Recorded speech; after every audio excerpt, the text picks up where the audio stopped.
قرآن با ما سخن میگوید، یعنی الله با ما سخن میگوید. تو باید قبول بکنید که عبدید. اگر قبول کردی که عبدید، قطعا قبول کردی که الله رب است. زمانی تو قبول نداری که الله رب باشد که تو عبد باشید. اگر تو عبد نشدید، الله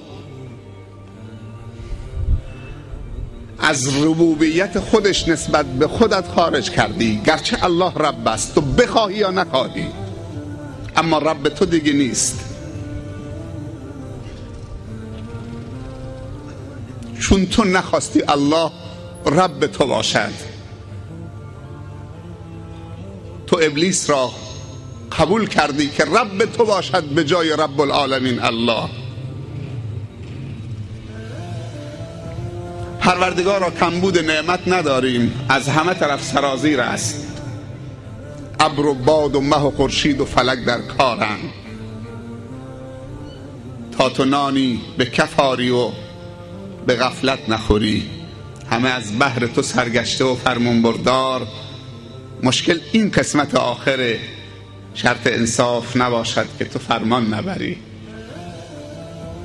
امشب چه مجلس خوبیه، جمع شوید، بیایید دوباره خاطرات ایمانی گذشته را زنده کنیم با هم.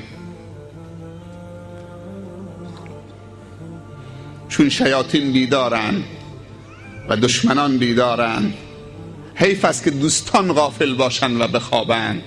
شب خیز که عاشقان به شب راز کنن، گرد در بام دوست پرواز کنن. هر جا که دری بود به شب در بندن، الا در دوست را که شب باز کنن. گر در یمنی چو با منی پیش منی، ور پیش منی چو بی منی در یمنی. من با تو چنینم ای نگار یمنی، خود در عجبم که من تو ام یا تو منی.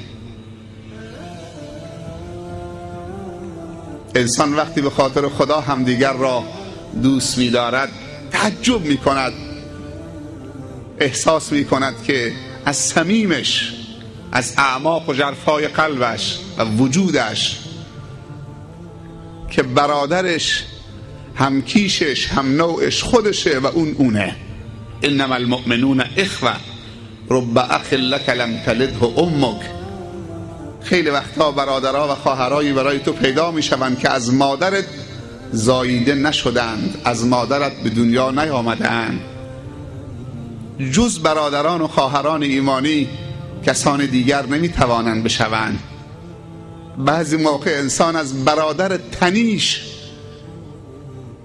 احساس بیزاری و نفرت می کند، فکر می کند که با اون بیگانه است. بعضی موقع آدم یک غریبی به ظاهر غریب، تنها، مسافر، یک نظر می بیندش در خانه خدا، احساس می کند که مرتبط به وجودش.